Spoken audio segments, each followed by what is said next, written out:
smiled, even a fake smile, they like this cartoon so much better. The people that scowled, they don't like this cartoon as much because our actions greatly influence our emotions. There's a huge power to our emotions through our actions. Right? Okay, everybody stand up. This is when you got to shake it out a little bit. Remember, it's the participation part. All right. What I want you to do is take some quick, deep, quick, shallow breaths like this. Go. Okay, stop. Don't pass out. Okay. Don't you feel uneasy? It makes you feel uncomfortable? That's what the fear factor does. When we're in this fight or flight response, we take quick, shallow breaths. Now do this. Take some deep breaths.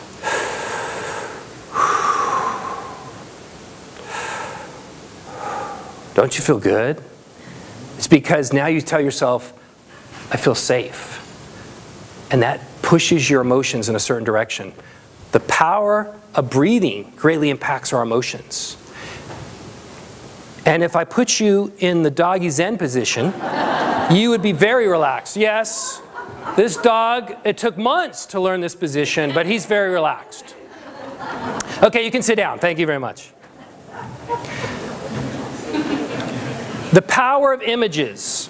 So here's the real experiment. Group A, we showed you a series of older adults, images of older adults. Group B, we showed you a series of younger adult images. And the true experiment is this. We had you walk down the hall to another room. The group that saw the images of older adults actually walked slower. It's true. And you're thinking, there's no way that would change me. There's no way. It's true because primers work below our conscious level. They work in our subconscious. Why do you think advertisers spend millions and millions and millions of dollars to make us buy stuff we don't want? I bought a ShamWow last month. I don't even know what it does, but I bought one, right? Does anybody have a ShamWow? Okay, just wondering. All right. What I'm asking is be the master of your primers. Take control over your primers, and you will live in purpose. You will live in purpose. And so the next step that we must do is figure out the best primers for you because we're all unique. So this is why you wanted to write it down. Look at those two sentences. And if you emoted, which means you really expressed emotions, there'll be some words that just jump out on you on the page. So try to circle some key words on the description of the time you were truly inspired. There'll be some key words that will just jump out on the page. Remember with Lieutenant Dansfield, it was saving lives. That was his buzzword because it just jumped out to us.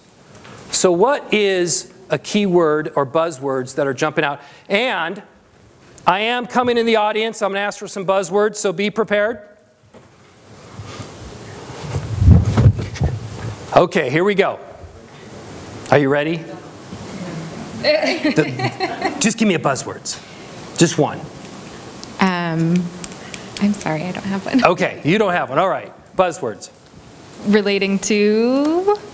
Relating to your time you're truly inspired. Yeah, I know. Yeah. Okay, we'll leave you alone. Okay. Buzzwords. Chutzpah. Chutzpah. Okay, why chutzpah? Someone with tenacity and have like survival skills. Okay, and you feel when you're inspired you have chutzpah? Yes. Okay, good. All right. Okay, I'm not picking on this table. I'm not going to pick on this table. Buzzwords. I didn't even have one, sorry. Okay. Compassion. Compassion? Why compassion? Mine had to do with parenting and being compassionate. Right. There's no right or wrong with buzzwords, but the key is if you have a buzzword that creates a powerful positive image and it captures these positive emotions, it will work amazingly. It will work unbelievably. And it takes a while. I mean, I've been working on my buzzwords for a while, and it just takes a while. So with that being said, I want everybody to get up one more time. And on the count of 3, you have to tell me, even if you don't have one, you have to tell me your buzzwords. All right, ready? 1, 2, 3. Okay, those are great buzzwords. You can sit down. Okay.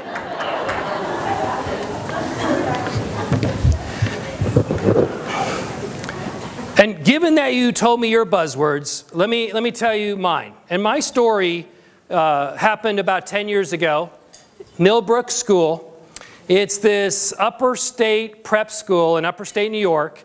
And all the students go to Harvard, Yale, and Princeton. You know the type.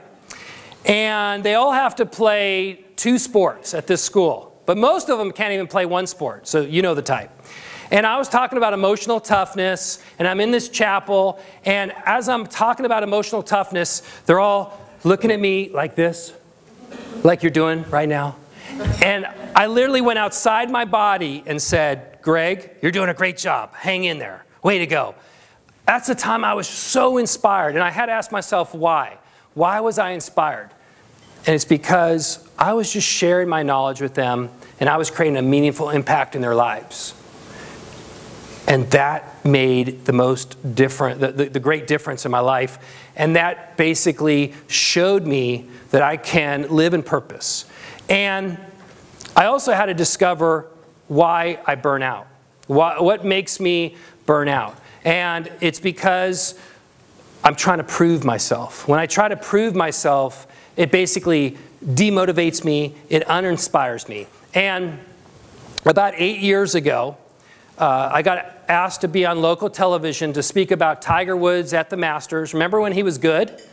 And when the green light came on, I literally froze like a deer in headlight. And I started mumbling a few sentences. The commentator basically covered for me. And as I was leaving, he put his hand on my shoulder and he said, nice try. And literally, he never called me back. And I had to think about, why did that happen? Because I was proving myself. And so my buzzwords are just share. And my action, because I was in a chapel, I go like this is my action. And my image is those kids' faces, because it's ingrained in my mind. And I basically do this all the time. This is how I play my life song. Before I come speak to you, I do my actions, words, and images. Before I go teach. And literally, it pushes my emotions in the right direction. It allows me to live in purpose when I need it the most. And when they asked me to be on Dance with the Stars, they told me it's going to be taped. They're going to give me the questions. And I thought, okay, no problem. And when I got there, I mean, it was chaotic. It was chaos. They had no idea what was going on. And I'm thinking, this is the way TV shows work? Well, they told me it's going to be live. And we're not going to give you the questions, so just wing it. I'm thinking, just wing it?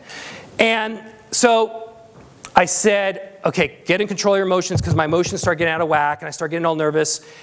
And I said my words, I did my action, did my image, and when that green light came on, I'm not an actor, clearly, but I felt like I had really nailed it. And I don't know if you saw the episode, but it was when Sarah Palin was dancing with Barack Obama. Yes, that's fake. It is not real. Can you imagine if the Democrats and the Republicans got along that well? We'd be doing really well. And so the idea is that you can live in purpose all the time. You can do it for a preset. So before you talk to a difficult client, if you can say your words, your actions, your images, you are going to be in the best emotional state you possibly can be.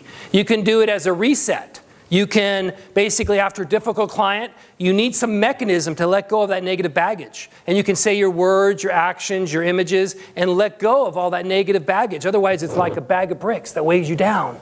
Or you can do it as a recharge. After a hard day at work, before you enter the door, you can say your words, your actions, your images, and so that you live in purpose in everything you do. And when you push your emotions in the right direction, you will have the right juice of life. You will be at your best under pressure in every situation.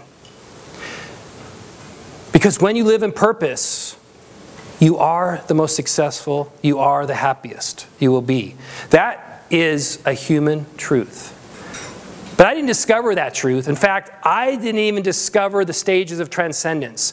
They have been known about for thousands of years. Let me read to you what Patanjali, a famed philosopher, wrote 3,000 years ago.